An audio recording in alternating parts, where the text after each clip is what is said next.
Welcome back po sa Agri ngayong episode. Crab fattening, binalikan natin ang topic na ito dahil iba po ang sistema dito ng ating kasamang mentor, si Sir Paulo. At ang kanilang sistema dito, sa halip na sila ay mag-igib ng tubig dagat, sila po ay nagtitimpla dito ng asin. Ito po ang model farm na talagang proof na it can be done. Kaya nating gawin ganung sistema na magtitimpla tayo ng asin kaysa mag-igib tayo ng tubig sa dagat. Yeah. Yan. So, Sir Paulo, bati ka naman sa ating mga viewers. Hello mga viewers ng Agri sa Agri. So, Ayan. mamaya pag-uusapan natin kung paano yung proseso namin dito sa farm. Yan. So, step by step natin. Pero tingnan nyo itong mga crabs namin. So, these are 1.7 kilos and 1.2 kilo. Oh, kilo na pala to. Hindi kasama tong plastic. Hindi kasama. Ayaw na niyang bitawan, no? Ang kulit eh. Oh. So, pakinggan niyo po ang kanyang pagbabahagi dahil talagang very exciting ito at very interesting para sa mga viewers natin na gusto talagang pasukin ang crab fattening. At marami po tayong mga viewers na talagang akala nila hindi possible yung magtimpla ng asin at mas mahal pa ang technology na ito. Ito ba, sir, compare sa mag-iigib sila or magtimpla na lang ng asin? Ako kasi mas economical?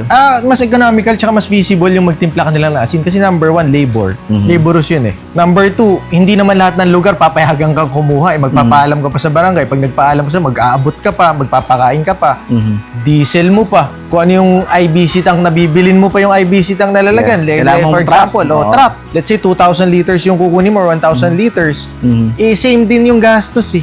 Pagod pa yung tao mo. Tama. So, ang tanong ng lahat, sir, anong klaseng water system ang gamit mo dito? So yung water namin na minimix namin dito sa salt is yung from water district. So, ngayon, minimix namin siya dun sa aquaculture salt namin. Ayan. So, pag sinabi yung galing sa water district, possible yan, may chlorine. May chlorine. Oo. Pero nagagamit nyo dito. Yes. Ayan. So, ngayong episode yan po ang aalamin natin kung paano nagawa ni Sir Paulo magpataba ng ganitong klaseng crabs. Ayan, ang lalaki. At kayang-kaya po natin gamitin pala ang galing sa Waters District at syempre ang pagtimpla ng mga salt na technical. Sa una, nakaka-overwhelm. At syempre, malalaman na rin agad natin kung magkano ang puhunan, paano magsimula. Nandito na ang kasama natin. Complete package. Meron ka ng mentor, meron ka ng model farm, meron ka na rin pwedeng puntahan para mag-aral nito. So, may training center. Yeah. Ito na po, may dalawa po silang klase ng training dito. Sir, paano ang training nyo dito? Meron kaming basic class, 2 days yun. So, online and on-site. Tapos yung intensive training namin, that's purely on-site naman yun. Pero dapat natapos mo na yung basic training. Yeah, may prerequisite. Yeah. So, napakarami po, katulad po ng mga crabs na dito na matataba, matabang-mataba po ang ating topic ngayon dahil marami tayong tatalakayin tungkol sa crab fattening na hindi na kailangang mag-igib ng tubig sa dagat. Dito lang po sa Agri. Don't forget to like and subscribe. Hi, good morning. Ako nga po pala si Paulo Orbe.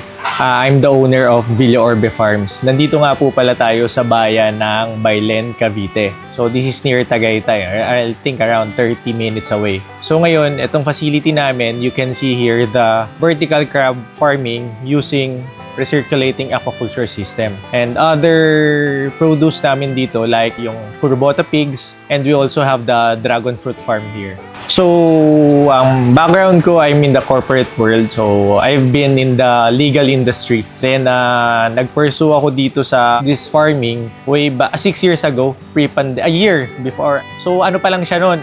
It's October or November, I think. Ano pa siya nun yung coronavirus. It's the pre-pandemic. Nag-start kami sa first ng dragon fruit, then next namin is yung kambing. Hindi ko na-enjoy yung kambing kasi nga parang natatagalan ako. Then ayun, I flew to Singapore to my cousin's house. Then we saw the vertical crab farming there. Yung ad lang naman yun. Tapos, malapit lang naman yung Malaysia. So, we decided to go to Kluang, Malaysia to train. So, we trained there for 3 days. So, 3 days kaming nandun sa Kluang. It's a 3-hour drive from Singapore. Ngayon, we went here, nag-try kami, bumili kami ng mga kung ano-anong DIY setup at first. But yun nga, tulad nga sabi ni YT, the owner of RAS Malaysia, na hindi siya feasible. So siya kami ngayon, nag-invest kami sa boxes. At first, yung local box. And then we started na, nung hindi siya okay, we started dun na sa mga import boxes na nag-import na kami ng mga boxes namin. So we have the 3 types of boxes here, yung mga first model, the second model, then this is the final model. But itong final namin na to is the HDPE material, which is also used for in the aquaculture sector. Actually, crab farming is very sustainable. Lalo na nung nagkaroon ng RAS system. Kasi yung traditional ponds natin, sustainable na sila. Nagkataon lang na yung environment natin yung nag-iba. Okay, the climate change, yun yung nag-iba. Kaya medyo nag-twist or nag-swing yung traditional ponds natin. Doon nagkakaroon ng problema. Nung nagkaroon ng technology na to, so lahat, the procedures, the processes, the water parameters are in our fingertips, meaning we can control everything here. The salt, the water parameters, food intake, cleanliness. So, we can monitor the inventory. So, mamomonitor natin siya dito. Kaya, sustainable siya. Where the cost is high at first. Pero naman, syempre, mabilis siyang namang mabawi. Mabilis mabawi kasi nga, yung produce natin is a high value. Like, sa mga gulay, it's a high value crop. Also, high value siya. High value stock. Yung mga crabs natin. Siyempre, hindi naman basta-basta yung mga nakakabili ng mga alimango dyan eh. So, you can buy the cheapest ones sa market, but the quality-wise, medyo babagsak tayo. But, pag nakabili ka naman or nakakain ka ng quality, dun mo naman masasabi naman na, ay, okay, this is the real one. We don't do grow out here. So, yung grow out kasi, it will take 6 months eh. So, mangyayari dito is, yung investment mo, medyo madidelay yung ROI mo. Kung in a business setting ka, but in a private setting, like yung for personal consumption, in your hobbyist, you can do that. Okay, but dito sa amin, commercial farming kami, so we do the crab fattening.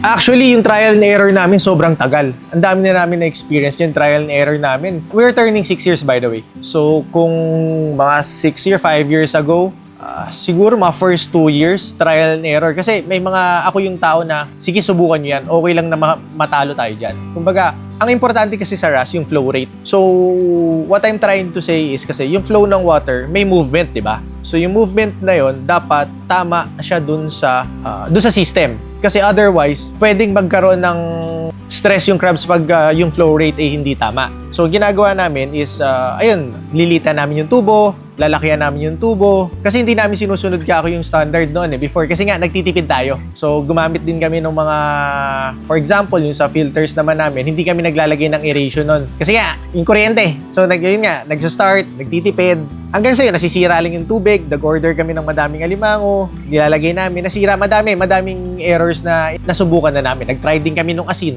like the rock salt. So, nag-try kami ng rock salt, the solar salts, na industrial salt, tapos yung fresh salt. So, doon sa 4 na yun, ang pinaka medyo umokay lang yung fresh salt, pero nagkaka-problema pa din tayo. Hanggang sa, we stick na to yung sa foundation, yung basic. Nag-strict kami dun sa water parameters, siguro 2 years after, mga ganyan. In-improve namin yung sistema namin, hanggang sa nakuha na namin yung tamang timpla, yung tamang pagpapatakbo nung RAS. Pansarili lang naman kasi namin talaga to actually. Pansarili lang. Then, may mga kapitbahay na paisa-isang pupunta. Mamaya-maya, may iba-iba na yung pumupunta. Hanggang sa nag-decide kami na i-commercialize siya.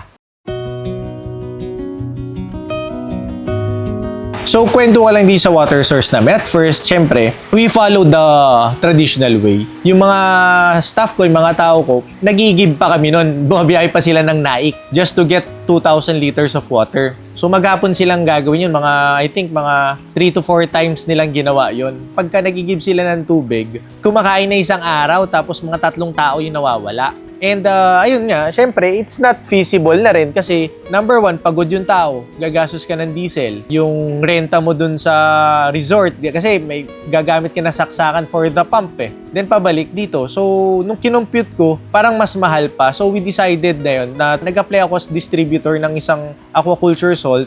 Then, ayun, so far naman, napagbigyan tayo. At yun na po yung ginagamit namin. We mix aquaculture salt dun sa water district natin dito sa bayan natin. So, yun lang yung salt na ginagamit namin dito para safe na. Kasi to think of it, mas maayos, you can save, feasible kasi hindi ka naman nagpapalit ng tubig every now and then. Lalo yun dun sa system namin. Kasi we change water like in a yearly basis or baka more than a year pa nga or not. Kasi nga, ayun, lagi kong sinasabi doon sa mga estudyante namin na huwag yung tipirin yung filter system. Kasi nga, yan yung yan yung buhay mo. Kasi the more na tinipid mo siya, magkakaroon ka ng problema. Like, magkakaroon ng swings dun sa water parameter mo. Kaya, minsan, hindi maganda yung produce mo or medyo mamamatayan ka ng mga alimango mo. Yun naman na talaga, hindi mo na kailangan. Kasi tulad yan, parang yung mixture lang namin is 1 kilo of salt, 35 liters of water. Anyway, so yung sa atin, we mix aquaculture salt do sa normal water. But the thing there is we let the water settle muna for 24 hours. Papasingawin natin. We expose it para sumingaw muna yung chlorine. Kasi we don't know kung may chlorine ba yung water district natin or wala. But I assume na any water is meron. I mean, coming from the district. So, mag-ipon kami, 24 hours namin i-expose yan or i-settle namin. Tsaka namin siya imimix ng aquaculture salt.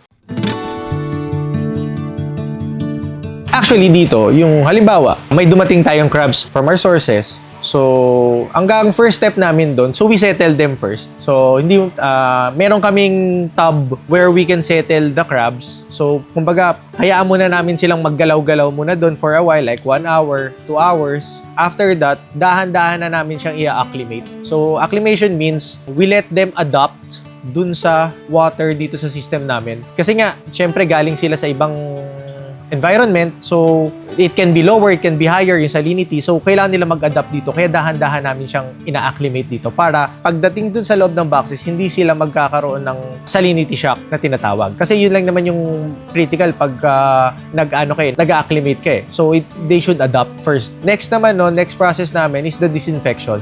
So after the acclimation, we disinfect the crabs. So after disinfection, we sort them by size. So we sort them by size, we sort them by gender. So para alam namin kung saan namin ilalagay. Kasi meron tayong mga note dito na yung date and yung gender, tsaka yung weight.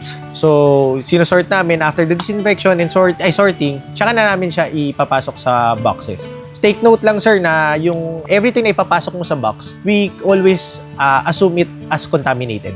Okay? Yun lang na yung parang tip lang naman dun sa iba na kasi sir, malinis yung natin, yung environment, yung sistema natin. So everything na ipapasok mo dyan, kailangan malinis din. So kung ilalabas mo siya, tapos ibabalik mo siya, disinfect muna natin. So like yung tools na ginagamit namin, tubo, pagka kukuha ng crabs, disinfect din namin. Everything na ipapasok, tao namin, before mag-harvest ng crab, syempre hugas tayong kamay bago tayo humawak dito. So, we use either betadine or potassium permanganate. So, like yung betadine, we use 1.2 ml every 16 liters. Yung potassium permanganate, like 0.012 milligrams, mix sa tubig. At the minimum, 100 boxes. So, mag-range siya ng 285 to 305. Depende dun sa rate ng US dollars and the shipping rate during that time. Nung kung kailan namin pala kinuha yung materials. Kasi all our materials are imported. So, we don't source here locally. Kaya makikita nyo pag umikot tayo later na tsaka maayos yung gamit. So, abutin siya sir 285,000 up to 305 depending dun sa rate ng US dollar and the shipping rate during the time nung kinuha namin yung items na ibibigay namin sa inyo. Yun lang naman. So, kumbaga, system-wise, I understand na nagtitipid tayo. Pero hanggat maaari, huwag nyo nang tipitin. Kasi mas mapapamahal kayo. Believe me. So, we've been there. Na-experience na namin lahat ng pagtitipid. Napamahal din kami. And of course, syempre, ayun nga, stick with the basics. You'll never go wrong pagka nag-stick ka doon sa basic. Kung ano yung naaral mo, doon ka na lang muna mag-stick. Tsaka ka na mag-advance. Lalo na kung halimbawa is, hindi naman nagkakaproblema yung system mo. Bakit ka maghahanap ng bago? Stable ka. Di ba? So, why look for another one kung stable naman talaga yan eh? So, kami dito, in general, 15 days dapat ma-out mo na yung all males mo. All males ha. But yung females, well, it would take longer, like 25 to 30 days. Pero ngayon, meron kaming ginagawang R&D dito. We're targeting 10 days sa males. Kasi males only laman laman lang siya, meat, versus the females meron silang alige. So that's why it takes, parang kumbaga may laman na, then the stage 2 the yellow alige, then the final stage is the orange alige. So kailangan i-full natin siya. We feed them once a day only. Full feed agad kami. So any trash fish naman yung available, pero dito sa amin ginagamit namin tamban. We use mussel, we use oyster pag may budget, or pag mura yung oyster. Doon lang kami nag-rotate sa tatlong yun. Well, wala pa akong experience pagdating dun sa yung parang pangit na food or pangit na food. But I suggest na lang na you go to the market where you can buy fresh ones. Kasi actually, fresh naman talaga dahil galing sa port. But yung binibili namin yung mga like for human consumption, but yung mga hindi na presentable, like nadurog yung ulo, may mga napipi, rejects. So, mas mura siya. But pwedeng sa tao, pwedeng sa crab. So, yun yung binibili namin kasi mura nga. Like, let's say, last time, parang it's 800 per banyera. Yung isang banyera, mga 40 kilos. Ay, sumaga, 35 to 40 kilos. Doon sa males, standard lang naman kami doon sa males eh. So actually, they're the same. But doon sa males, fixed na lang silang trash fish. Trash fish kasi 15 days, so mabilis yung males eh. Mabilis yun. But for females, syempre, they need higher protein. So we mix trash fish, mussel, or oyster. So dyan namin siya niro-rotate. But in a weekly basis, rotated talaga siya. Kasi nga, kailangan nila ng higher protein just to produce yung fat yung alige. Depende sa buwan. Depende sa buwan. Kasi minsan may female na mababa yung price, may males na mataas yung price. So, depende talaga siya. It's volatile pa din eh. But I can say, kasi ako personally, mas gusto ko male. Others like females. Depende sa tao din eh. Depende sa tao. Diba? I mean, yung preference mo pa rin eh. Preference mo pa din. Actually, now, wala nang masyadong challenge when it comes to the sources eh. Personally. Kasi what we do is we build the relationship with them. Hindi naman kami yung basta-basta na parang, oy, pabili ako dito, deliveran mo ko. Hindi kami ganun. Kumbaga, kung nasa ibang bayan ka, ibang probinsya ka, pupuntahan ka namin. So we can meet personally, so we can see each other's demeanor, para matansya natin ba kung maayos ba magbigay ito, kung hindi maayos. Kasi ang importante lang naman sa crab farming is yung source di ba? But as you can see, yung sources, madami yan. Madami. Post ka sa Facebook, madami mag-reply sa'yo. Definitely. But ang pinaka-critical doon is fresh harvest ba siya or hindi. Kasi dito sa farm namin, we use the 3-day period mandatory period, which means na within 3 days from harvest, dapat nandito na siya sa farm. Otherwise, 4th day, 5th day, critical na siya. Kumbaga, prone to mortality na siya. Those are the things na dapat mabantayan din, syempre, ng mga kapwa natin na mga nagnenegosyo ng ganito na make sure lang na dapat fresh harvest yung kuha ninyo. May source kasi ako na close to zero, meron akong source na 3%. So, dalawa lang ang main source ko. So, yung isa, close to zero, ang mortality lang niya pag bumiyahe dito, and yung isa mga around 3%. Meron din naman akong source na like, for example, hindi nagbigay yung dalawang main sources ko, meron akong backup na 3, medyo mataas yung mortality niya, like mga 10%, 12%, 15%, mga ganun yung mga, but it won't reach 20%. Kasi nga, lagi ko nga sinasabi, yun, siguro dahil number 1, malayo yung lugar nila, kailangan nila ipunin, I understand naman yung sitwasyon na, syempre nagnenegosyo din yung mga tao na nakakahuli ng 2, bukas makakahuli ng 10. Sa isang araw, makakahuli ng 1. So, yung mga 17 pieces for me, hindi siya feasible ibiyahe, hindi siya sustainable eh. Kasi nga, baka mas mahal pa yung transpo versus dun sa crab. So, napipilitan sila na kahit yung mga lumang harvest na nila, na isisingit nila para lang mabigay lang yung requirement natin. Actually, we have 2 types of trainings here. So, yung classes namin, first we have the basic class. It's a 2-day training. So, the intensive class, it's a 3 to 5 days training. So, it's 2 days. So, the day 1 is the lecture. So, it's the general concept, the general principles. So, dapat alam mo yun eh. So, kumbaga, yun yung magiging foundation ng system mo. Kumbaga, sa RAS, yun yung pinakapaa mo para hindi bumigay pababa. It can be done at home. So, at your own pace, you can watch it at your own pace and then at your free time. And the day 2 naman, after you have watched the day 1, you can proceed na do sa day 2. So, anytime, kung mag-message lang sila na parang, okay, I'll go there tomorrow after I've watched the day 1, or I can go on a Saturday or Sunday kasi yun lang yung free time ko, no problem. So, in short, ayun nga, day 1 is online And day 2 is the on-site. The second type naman namin is the intensive class. So, yung intensive class namin, you should have undergone the basic classes first or the basic class. Kasi dapat alam mo na kung paano patakbuhin yung RAS. But dun sa intensive, it's a day-to-day activity. So, it's a morning activity and evening activity. So, kung ano yung ginagawa natin ng actual or yung mismong nangyari nung araw na yun yung ma-absorb mo dun sa farm. Yes! It's an immersion program. So, like OJT. Immersion or OJT program siya. Hindi ka lalabas ng gate ng farm namin nang hindi mo alam yan. Actually, dun sa system, pagka nag-avail ka sa amin the whole system, so may additional, kasama dun sa package, the intensive training. Yung intensive training namin, yun yung training ng 3 days na you will do the job talaga na as if you own this farm. Kung yung ginagawa ng tao ko, yun din yung gagawin mo. Susundan mo lang siya. Kasi yung basic training naman kasi talaga, I understand na merong mabilis makaka-catch up, merong hindi. Tsaka, ma-overwhelm ka when you do it in a day. Ma-overwhelm ka. Kaya minsan may makakalimutan mo. Madali pagka, visual eh. Madali pag visual, pero pag actual na, mahirap eh. Mahirap na. The business model kasi, sir, we have 2 business models here eh. Pero, syempre, during the training ko na pwedeng sabihin yung business models, kaya lagi ko sinasabi, yung business model namin dito, we don't just focus on fattening eh. Kumbaga, sige, assuming na walang source, you can still use this one. You can still use this one while having crumbs. Kasi yun yung nagiging problema ng tao. Paano pag wala akong nakakuwang payat? Paano pag ganito yung nangyari? Na malayo yung source, malayo yung ganito. Always maximize your investment. Lagi na kasi, maximize your investment, mahal yan. So madami tayong magagawa dito. Susubukan pa rin natin ito. Ganito po talaga kaganda yung quality ng mga crab pattern nila dito sa kanilang farm. Kaya kung naghahanap kayo ng supplier dito, somewhere in Cavite, Katagaytay, nandyan lang po sa description ng kanilang contact details. Grabe, ang laki oh. So, yung sipit na lang muna yung bubuksan natin. Hindi ko kayang kainin yung lahat dahil double kill na tayo dun sa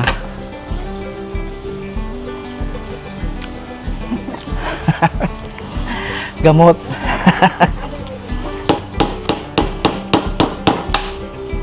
Kapalakas. So, continuous evolution ng business. We embrace innovation. We embrace technology. Yun yung gusto namin. So, Huwag niyo pong katakutan yung technology. Kasi minsan pag sinabi pag narinig ng typical farmer, ng mga traditional farmers, pag sinabing technology, ayoko yan, gastos yan. Hindi, we embrace technology. Yeah. Makikita mo yung small lang yung farm namin, pero yung mga equipment namin sa baba, we embrace technology. Well invested. Makikita niyo naman sa mga cutaways ng water system nila, napakalinis ng tubig. At nagpapalit kayo ng tubig every... Hindi nagpapalit. Hindi nagpapalit. Hindi nagpapalit. Talaga, continuous cycle lang. Continuous, ang gagawin na namin, top up na lang kami. Dagdag bawas lang. Walang bawas, dagdag lang. Dagdag, oh. Kasi bakit ka magbabawas? Meaning to say, pag nagbawas ka, pumangit yung Tubig mo. kaya ka nagbawas. Pero bakit ako magbabawas? Dagdag lang ang dagdag. So, ang pinaka na-out mo na lang yung nanggagaling sa mga tank. Hindi, ang Ito in-out, sa mga boxes, yung nagdumadalo yan. So, paano ba yung cycle niyan? Bumabalik ba yan? babalik lang. Paikot-ikot lang yan. Circulating. Kumbaga, ang bawas namin ng tubig dyan is when we acclimate. Yun lang. Or, for example, may nag-overflow sa box kasi yung food bumara dun sa drain. Pipes, sa drain. So, Yun lang yun. galing, no? Ang galing. So, Hindi yan po yung mo kailangan mag-ano. very best example model farm na napapakita natin na possible po na hindi kayo mag-igib ng tubig sa dagat at possible talaga na maging maganda ang inyong tubig circulation ng tubig ninyo para sa inyong mga crab. Dahil kitang-kita nyo naman kung gaano katataba yung kanilang mga crabs dito. Makikita nyo naman, sir, pag inikot naman nila yan eh. Parang res ipsa loquitur na lang eh. The thing speaks for itself.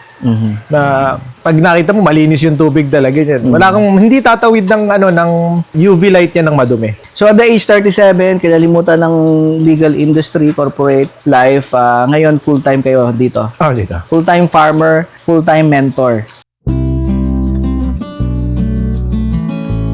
We offer trainings, we offer consultations, we offer classes here. We can do in a group training, we can do one-on-one trainings. So, ayun nga. Kasi yung sa amin, it's end-to-end eh. So, from training up to building the whole system. So, lahat yan meron na sa amin. Kasi, kumbaga, on hand na yung gamit natin. Hindi na tayo yung bibili pa kung saan. Dito, meron tayong stock na always available. So yung courses namin, yung basic training is 6,000 pesos. And the intensive training is 25,000 pesos. So, I mean, sulit siya. Swears. I mean, we don't mind giving you all the knowledge here. Tsaka yung mga tips, troubleshooting tips, just to make sure na paglabas nyo dito and pag-build nyo no setup ninyo is you can maximize everything. Most of our clients, students, hail from Mindanao. Most. Mindanao talaga. Yung sa intensive Mindanao yun. Naku, madami na sir in a span since 2023, 3 years, madami na po. Sobrang across the, yun, parang dulo to dulo na kapag ano na kami, install na kami from Pagudpod. Farthest is Zamboanga and Basilan. Wala pa nga pari. Pagudpod pa lang tayo. Pero, kumbaga, synonymous, pari hanggang ulo. So, ayun, ulitin ko ulit. So, ako si Paolo, the owner of Villa Orbe Farm. So, we're located here sa bayan ng Bailen, Cavite. So, ini-invite namin kayo na bumisita dito sa amin. We're open daily. You can check the system. You can do a farm tour here in our RAS. You can buy the produce, the quality premium crabs namin. And of course, you can check the whole system. And of course, ayun, yung mga trainings namin. So, you can avail also the trainings here. It's daily naman. So, madali naman kami kausap dito. Tsaka yung trainings natin dito is very light. I mean, hindi ka stress, hindi siya overwhelming. Kasi nga, I make sure na, and we make sure na lahat may intindihan dun sa training natin. Kasi of course, hindi naman lahat may pera. Yung iba, kailangan i-maximize yung budget. So, syempre naintindihan natin na pinaghirapan yun. So, ibibigay natin sa inyo kung ano yung deserve ninyo. Don't forget to like and subscribe.